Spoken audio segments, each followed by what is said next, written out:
অপরাধ করেছিল আমার বোনটি, ঘরের ভিতরে থাকা অবস্থায় তিনি গুলিবিদ্ধ হয়েছে। যারা রাজনীতি করে তাদের সাথে সংঘর্ষ হতে পারে, কিন্তু কোমলমতি ছাত্রদেরকে কেন হত্যা করা হলো? আমি একজন অভিভাবক হিসাবে আজকে নেমে এসেছি রাজপথে। আমার কোনো পরিচয় নেই, আমার পরিচয় আমি একজন নাগরিক, আমি বাংলাদেশের একজন সচেতন নাগরিক হিসাবে আমি এখানে এসেছি।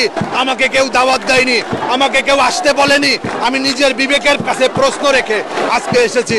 আমি সমস্ত বাংলাদেশের জনগণকে বলবো, ঢাকাবাসীকে বলবো, ঘরে থাকার আর সময় নেই, ঘরে থাকার সময় নেই।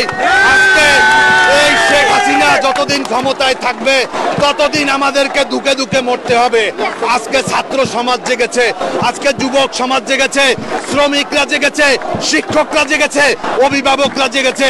আজকে আমাদেরকে সন্তানদেরকে আমরা আর শিক্ষা প্রতিষ্ঠানে একাকে পাঠাবো না, সন্তানদের সাথে সাথে আমরা অভিভাবকরাও আজকে রাজপথে এসেছি। সর্বশেষ কি দাবি জানাচ্ছেন? দেখুন, আমাদের একটাই দাবি, শেখ হাসিনাকে পদত্যাগ করতে হবে। পদত্যাগ করুক। শেখ হাসিনার পদত্যাগই পারে আমাদের আন্দোলনের দাবানল থামাতে, তা নাহলে এই আন্দোলন থামবে না। শেখ হাসিনার তিনি বলেছেন গণভবনে নাকি শ্রীলঙ্কার মতো হামলা করতে চায়, অবশ্যই হবে। শেখ হাসিনাকে উৎখাতের জন্য, শেখ হাসিনাকে উৎখাত করার জন্য যা করতে হয় তাই করবে দেশের জনগণ।